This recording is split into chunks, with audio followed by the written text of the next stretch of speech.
Hi, Kenny. Hi, Jessica. This is Paula from Nashville. I just wanted to let y'all know that I'm loving the podcast so far, and I think the case is really compelling. Now, the other reason for my call is that after replaying episode 1, I noticed that the 911 caller, the caller who called in to report Devon's car abandoned, this sounds like the same caller who called to complain in episode 2. I could be wrong, but I just thought it might be something y'all might want to check out. Thanks so much. Yes, I'd like to report a vehicle. No, it's just a vehicle. I think it's been abandoned. Yes, Forest Service Road 698. Forest Service Road 698. You guys are wasting your fucking time. I mean, what a joke. You're not even real investigators. Just some douchebag with a voice recorder. If she wants to go missing, I say let her. Because I've got some news for you. She obviously doesn't want to be found. So just leave her alone. Forest Service Road 698. So just leave her alone. Holy shit. Do you hear that? It's the same voice. Yeah, it's exactly the same.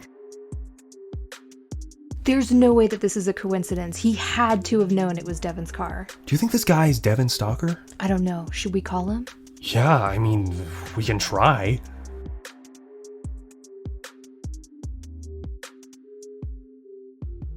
Welcome to Dead of the Night, an investigative podcast looking into the disappearance of Devon Riesling, a 23-year-old nursing student who disappeared on February 9th, 2019.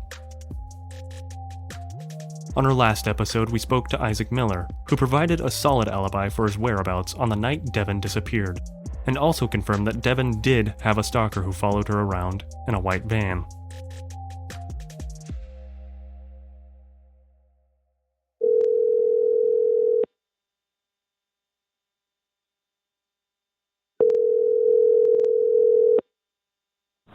Hey, this is Garrett.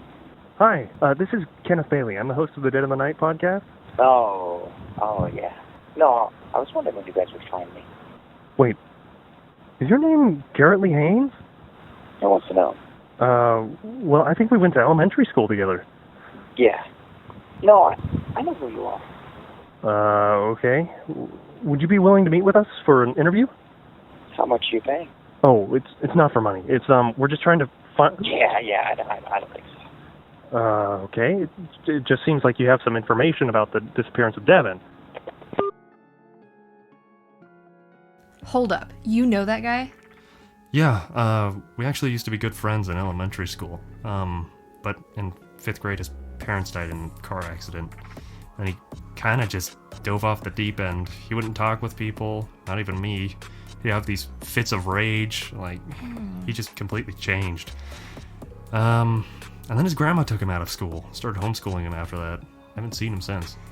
So, you wouldn't happen to know where he lives, do you?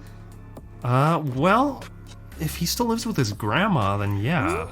It's maybe 2 miles away from where I live. Should we go over there? Do you think he'll talk to us? I mean, yeah, let's try.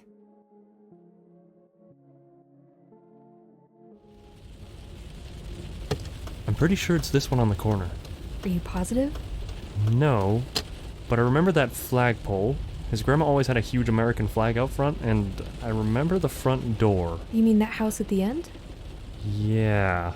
The one with the white van pulling out of the driveway? Oh, shit, yeah, you're right. Is that Garrett driving? It's hard to tell with the windows tinted, but it kinda looks like him, yeah. Well, I guess that is his house after all. Yeah. I guess we found it. Should we go?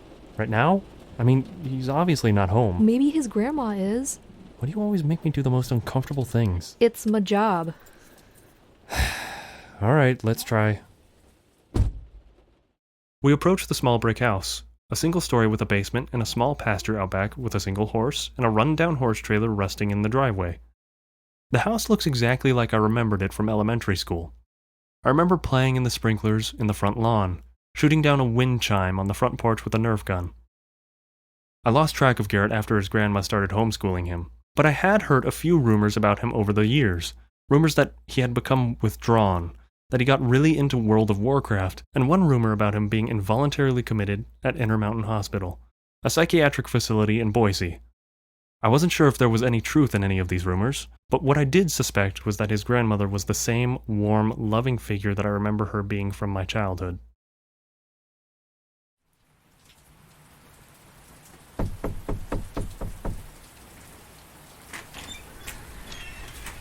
Hello? Hi, I'm looking for Garrett.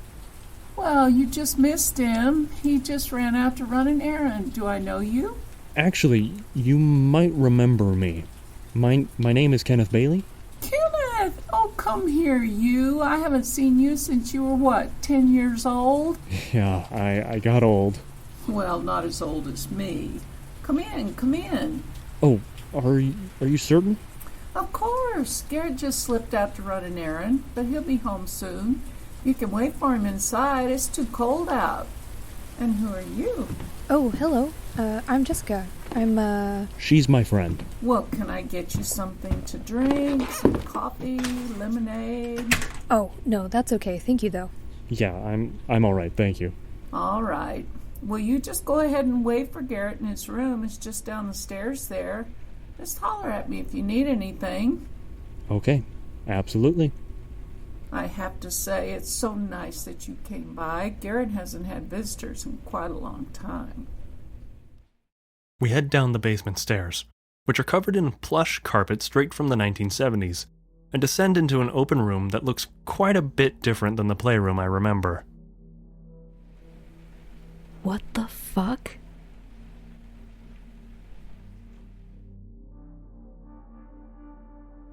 Plastered across the entire back wall are photographs. Photographs of just one person, Devon. There's her yearbook pictures from freshman through senior year. The group picture of her and the rest of the Emmett High School debate team.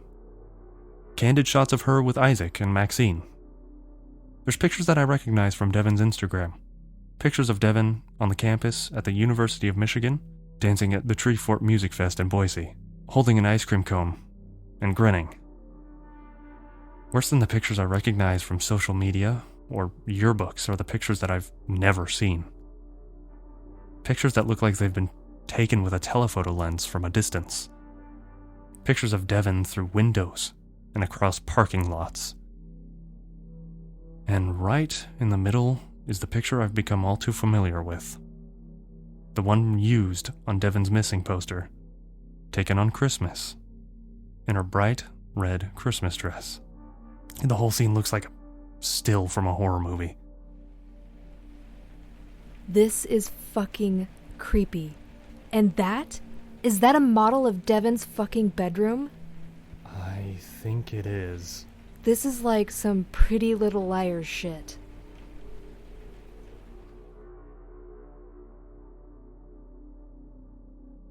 Along the wall, plastered with Devon's picture, is a small table with a square model of a room, about 18 inches in length and 8 or 9 inches long.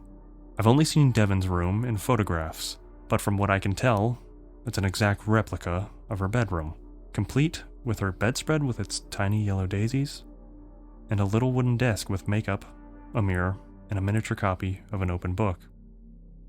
The model appears to be a work in progress. On the desk in the corner of Garrett's room, next to a massive computer tower with 3 monitors, there's a half-painted clay model of a chair, with a dried-out paintbrush and some model painting supplies. It's even got electricity.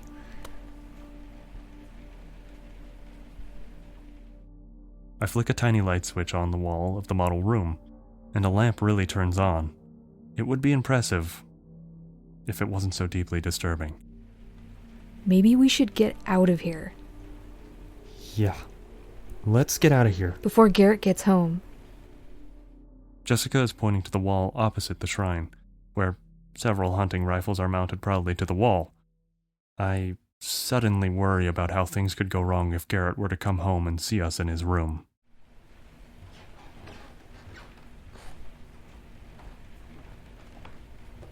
Leaving so soon? Yeah, I'm sorry, we actually have to take off. I forgot I have a dentist appointment to get to. Are you sure? Garrett would be so happy to have a visitor. We'll come back soon, okay? I promise. All right. I'll let him know you came by. Come again soon. The white van, the pictures of Devon, the exact replica of her bedroom.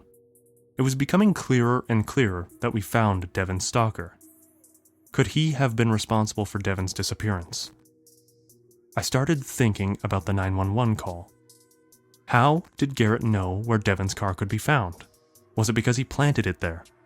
Or perhaps he followed her up a snowy mountain road in the dead of the night, waited for his opportunity, then took advantage of her moment of weakness when her car got stuck in the snow.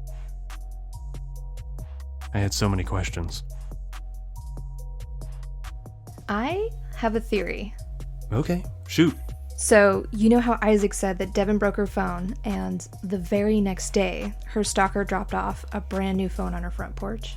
Yeah, what about it? Well, I'm not sure if you noticed, but Garrett had quite the computer setup. I'm thinking he knows a thing or two about technology.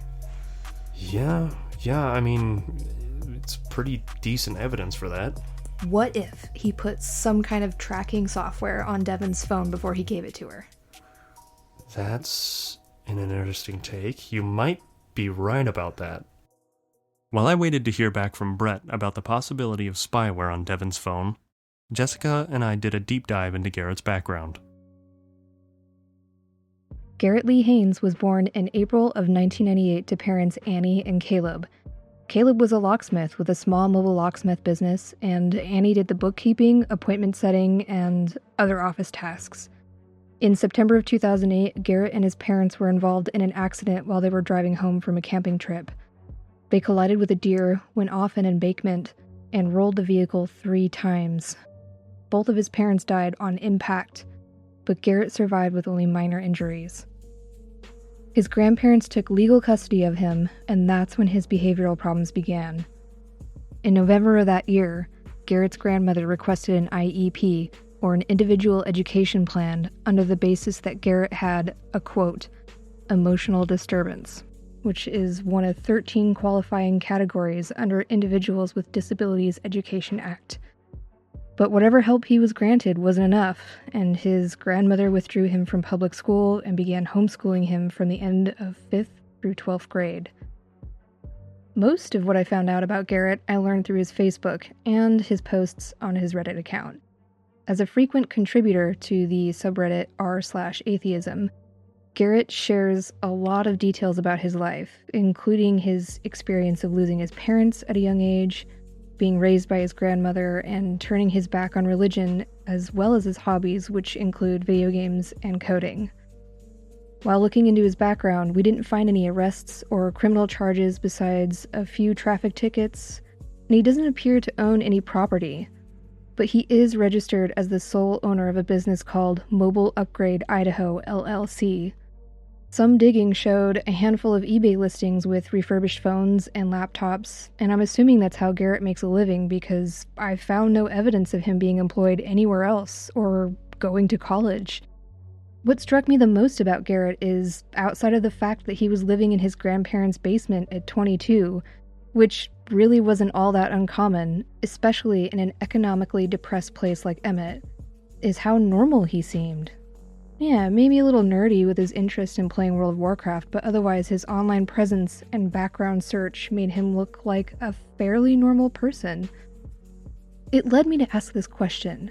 Do stalkers know that their behavior is unacceptable and wrong, and subsequently, do they always hide it? Or are some stalkers totally unaware that their actions are inappropriate and creepy? Was Garrett aware that his obsession with Devon was disturbing, leading him to go out of his way to hide that part of his life from the outside world? Ultimately, I needed more information, so I got a hold of a psychologist through the University of Idaho named Dr. Andrea Lockert, who specializes in the psychology of stalkers. Thank you so much for talking with me, Dr. Lockert. You're welcome, Jessica. Thank you for having me. Tell me, what is going on in the mind of a stalker? Well, one thing that stalkers have in common is the obsession. As soon as their obsession with the victim begins, it can take over their whole life. prevent them from sleeping or eating, cause them to lose jobs, or prevent them from looking for work. Many of these stalkers suffer from repetitive thought patterns. Just replaying thoughts over and over like a broken record? Exactly. Another common element of stalking is the fantasy. Stalkers have unrealistic fantasies about their victims. They're often suffering from delusions. Either they think that their attempts at contact will result in a positive reaction from their victim, or sometimes they're intentionally seeking to instill fear and harm their victims.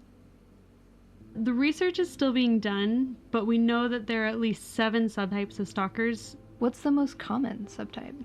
Probably the rejected lover. This is usually an ex-boyfriend or an ex-spouse. When the victim and the perpetrator were in a relationship previously, it was usually a controlling or abusive relationship. When that relationship ends, the perpetrator feels entitled towards that victim. There's a sense of ownership there. I see. Is their intention to get back together with their ex, or...? The intention usually fluctuates between seeking reconciliation and revenge. So, is this subtype of a stalker particularly dangerous? Yes. This type of stalking, especially from an abusive ex-partner, can definitely lead to harassment, assault, and in some cases even murder. What subtype is the most dangerous? The predator subtype is the most dangerous type of stalker, but fortunately, predator stalkers are relatively rare. How rare? Probably about 4% of stalkers. And these are stalkers with the intent to kidnap or murder? Yes, exactly. So the primary motivation for predatory stalkers is sexual assault. These people are usually suffering from a paraphilia, such as pedophilia, sexual sadism, or other psychosexual disorders. Do these type of stalkers take enjoyment in terrorizing their victims? Yes. They find pleasure in the power and control that they feel over their victims. Additionally, they stalk so they can discover that person's routine and make preparations to kidnap or attack them while they're alone and vulnerable. So these kinds of stalkers are usually not talking publicly about their victims? No, they usually take efforts to hide what they're doing from other people in their life. So it seems like they know what they are doing is wrong? Well, at the very least, they know that they would be stopped, punished, jailed, socially ostracized for their behavior. Are there any subtypes of stalkers that don't seem to have any awareness that what they are doing is wrong, or at the very least don't try to hide it? In a way, yes. The intimacy-seeking subtype is a stalker who's seeking a relationship with someone who they perceive as their true love, or soulmate. Intimacy seekers are primarily characterized by their delusions. These people are either aggressively pursuing a relationship with their victim, or they have deluded themselves into believing that they are in a relationship with the victim. These kind of stalkers will sometimes tell other people that they have a normal relationship with their victim. But most of the time they're still hiding their more nefarious behaviors from family and friends. How common is the intimacy-seeking subtype? It's the second most common subtype, so probably 34% of stalkers. And is their behavior in part due to poor social skills, like not being able to read social cues, or perhaps intellectual disability? Yes, so there's actually another less common subtype called the incompetent subtype.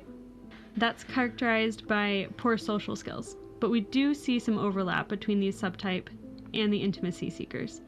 The incompetent subtype are people who are seeking a romantic relationship with a victim but do not have the social skills to seek relationships in a healthy way. And additionally, they can't read the body language and social cues of their victims that are saying, "I'm not interested," or even, "You're scaring me." Furthermore, if they do recognize that their victims do not want a relationship, they believe that their stalking behaviors will change their mind and win them over. So these are people who see the movies where this guy is aggressively pursuing his love interest and he eventually wins her over. Right. So these people are watching movies like There's Something About Mary and thinking, oh, so that's how I get a girl to like me. Oh, God. Yeah. So would you mind if we rewind just a little bit to the intimacy-seeking subtype?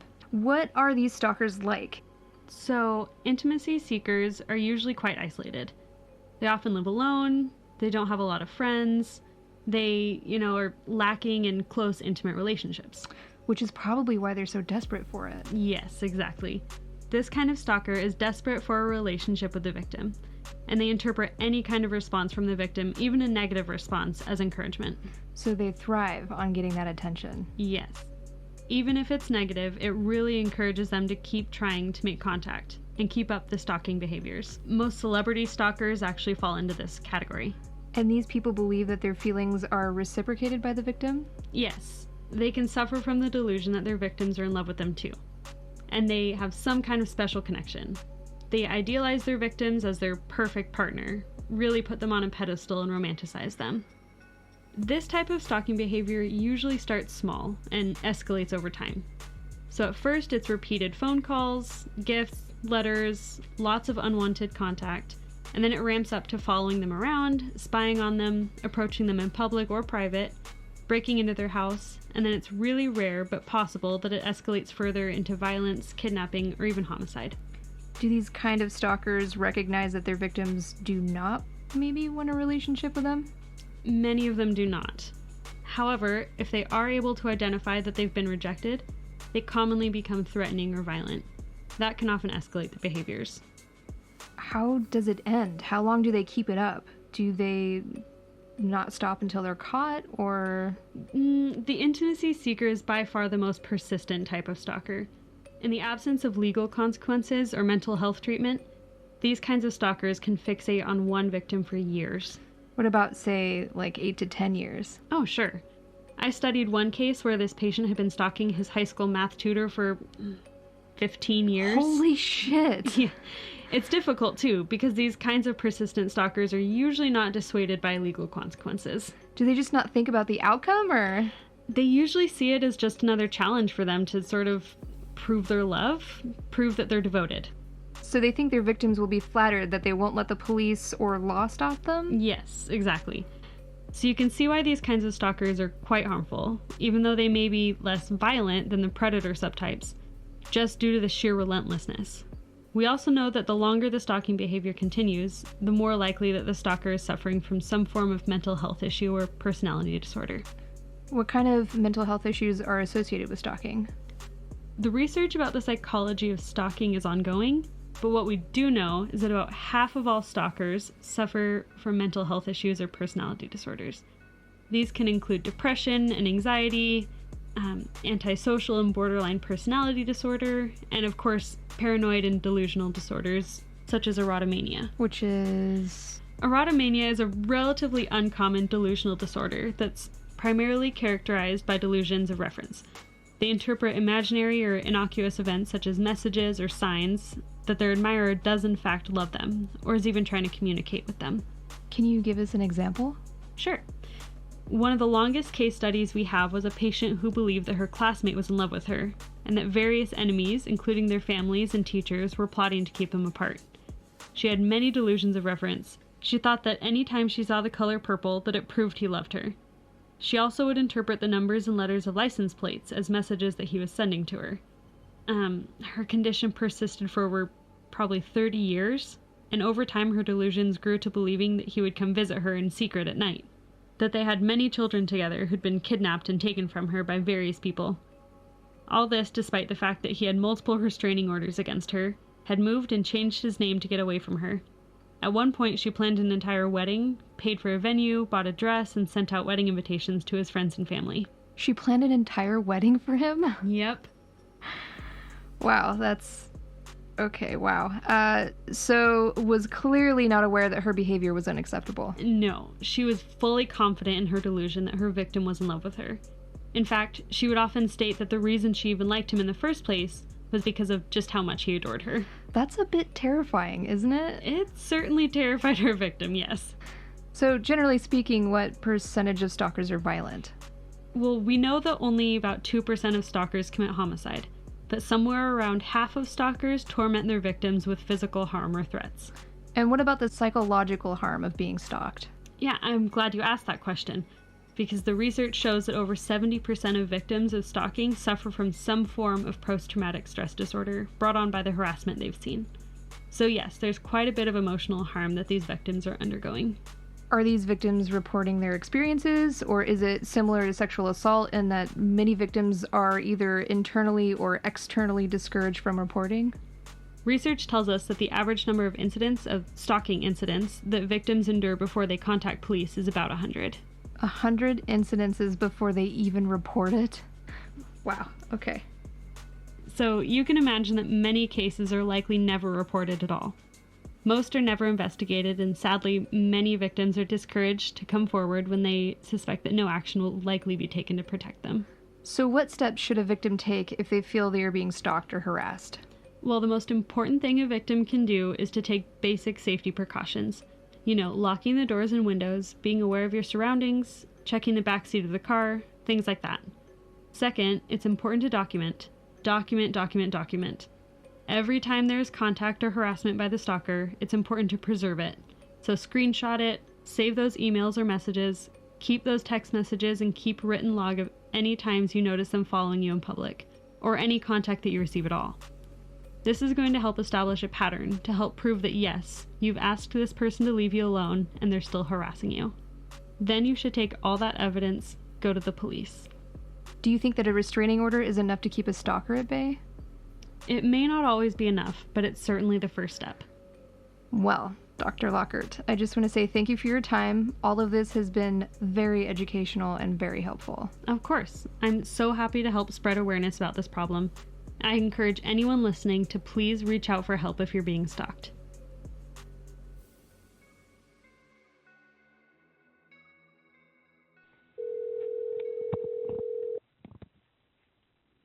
Hello? Hey, Kenneth. I just heard back from the data forensics lab, and I gotta give it to you. You're getting pretty good at this.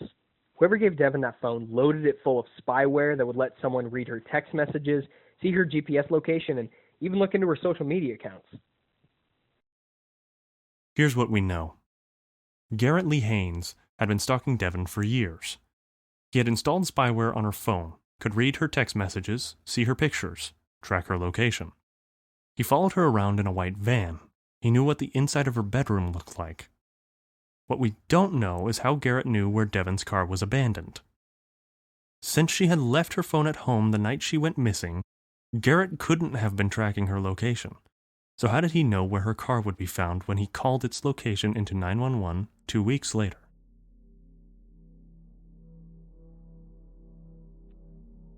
You've reached Kenneth Bailey. Please leave a message after the beep. You came to my fucking house? You fucking shitbag, I'm gonna fucking destroy you. You better watch your fucking back, Kenny. How would you like it if I came into your house, started snooping around, you motherfucker? You're a sad sack of shit. You can't avoid me forever, Kenny. I know where you fucking live. You better stay the fuck out of my business, or you're gonna be in a world of fucking hurt. The mailbox is full and cannot accept any messages at this time. Goodbye. For days after Jessica and I visited Garretts House, I've been on the receiving end of calls like this.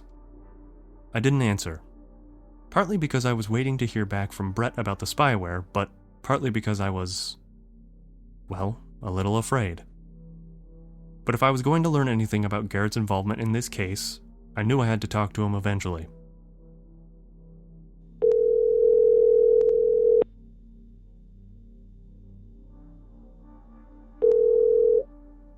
Hello?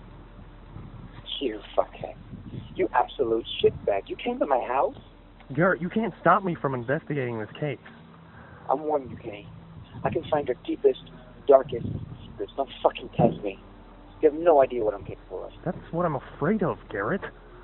You seriously think I would ever hurt Devin? You don't know me at all. For 10 stews, I have been there for her, supporting her, cared for her. Tell me you had nothing to do with Devon's disappearance. You fucking tell me that you had nothing to do with her disappearance, okay? I didn't do shit to her. So you didn't call 911 to report her car being abandoned? No. Come on, dude. We know it was you. Whatever.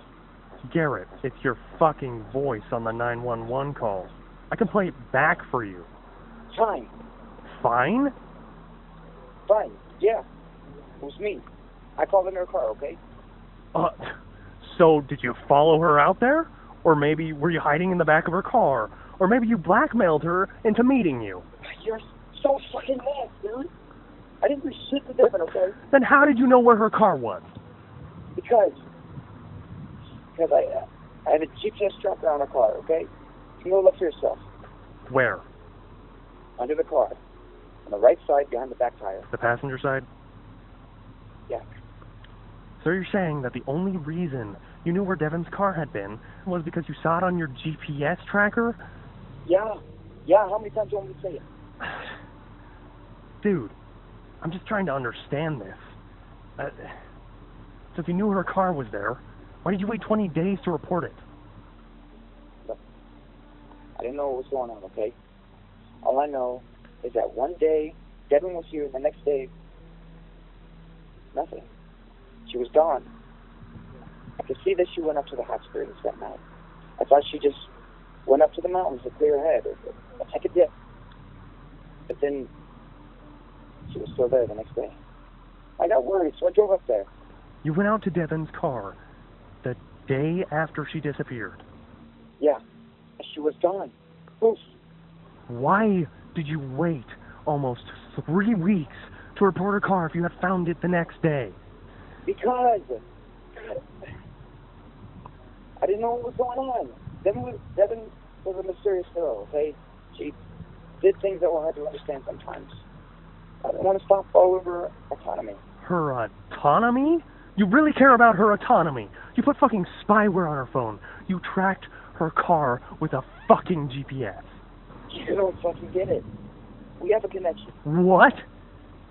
Dude, you're fucking delirious. I know Devin better than anybody, okay? Are you serious? I'm the only person that she can be real with. I mean, that's it. Fuck. Garrett, do you realize how insane that sounds? If you don't believe me, you can go out to Ann Arbor and speak for yourself. Find out who Devin really was. I know who she is. I'm making a fucking podcast about her. The fucking first thing about Devin. And you do? I know that she's alive. Okay.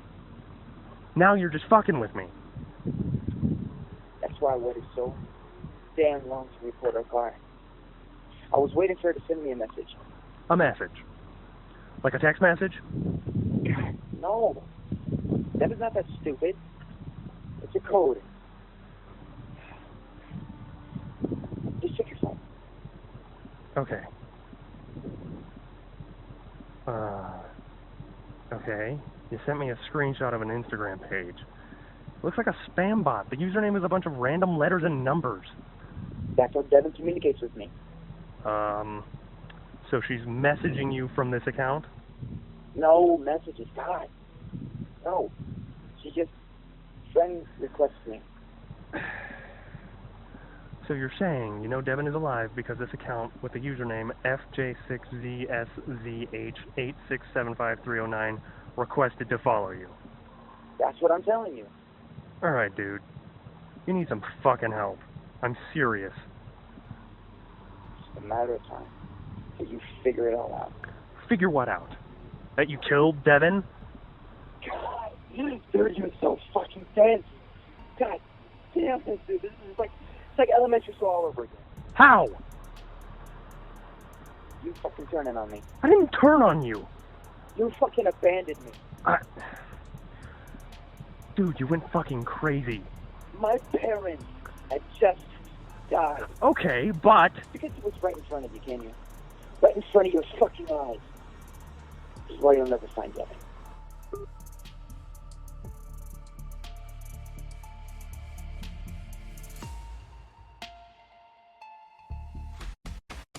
That's it for this episode of Dead of the Night podcast. Thank you for listening. In a couple weeks, we're having a Q&A, so if you have any questions or comments about the podcast or a tip about the case, please call 208-398-3110. This episode was produced by Gina Harris, Spencer Hudson, and Danielle Chota. Jessica O'Neill is our audio engineer. I'm Kenneth Bailey, asking once again, have you seen Devin Riesling?